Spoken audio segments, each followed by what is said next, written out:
So I'm currently behind the wheel of the 2023 Toyota Corolla Cross Hybrid in the XSE trim, and I'm going to take some time to go through the interior of this thing. So starting as I normally do from left to right, over on the left you've got your window switches, you've got your door locks, you've got your rear mirror adjust toggle right here. Up top you've got your door latch. Tucked down here, you've got a little toggle for the dim level of the gauge cluster, your automatic headlight button, which is illuminated with the green on because it's on, and then a traction control off button as well.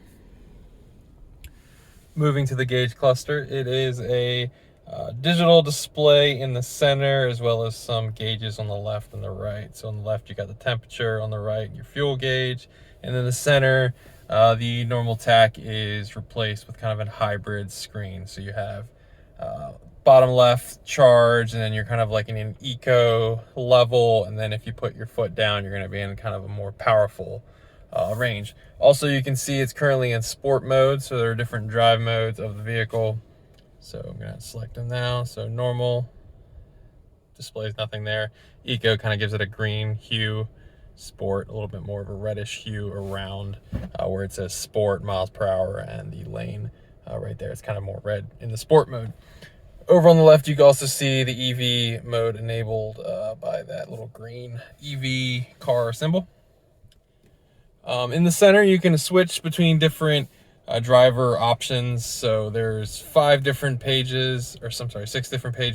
Starting at the top, it's kind of an eco page, and on that page you can cycle through other pages. So starting at the top, that eco, you got fuel economy, eco score, and EV ratio. Going down you have your adaptive cruise control mode as well as a compass. Audio, if you were listening to something on Android Auto, Apple CarPlay, it would display here as well, or any radio station you're listening to.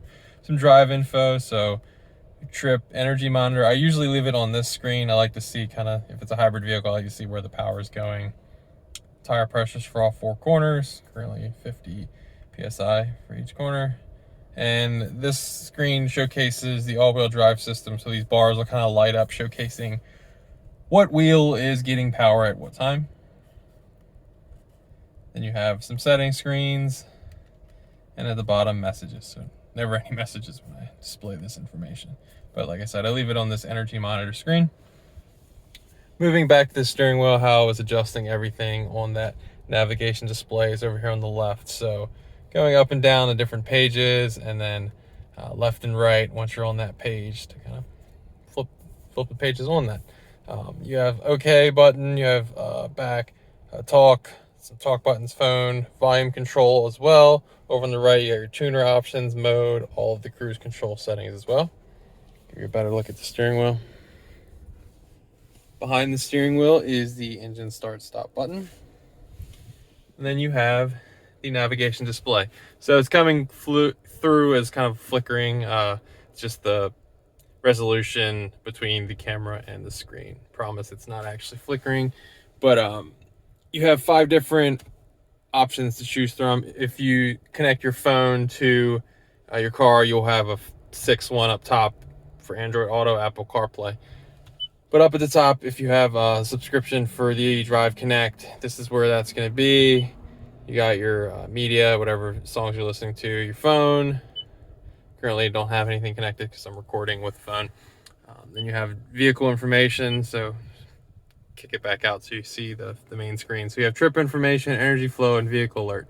So under trip information, you can kind of see how the vehicle is doing, current history, energy flow. This is kind of a bigger screen of the screen I like to leave on the on the information cluster, showcasing where the power is going to.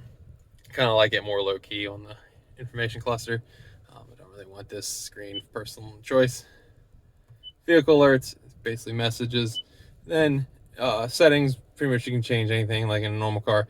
Personal info, your Bluetooth, what devices you want to connect, Wi-Fi, display options, sound, media, vehicle customize, anything like that. Software updates. For this, I usually just leave it. If I'm not on Apple CarPlay or Android Auto, I leave it on this screen right here. Coming down from there, you've got your hazard button right here. Then you have your HVAC controls. So you got knob left and right for driver and passenger, and then all these buttons control fan, pretty much every HVAC control that you've probably seen in any car, as well as displaying them right here. So I just leave it on low because it's kind of hot up.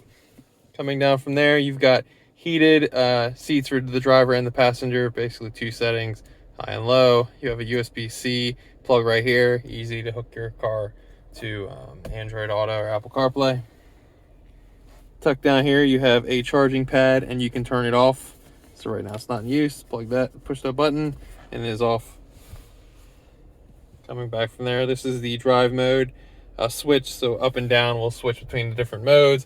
And like I showcased when I was on the information cluster, you get sport, normal, and eco.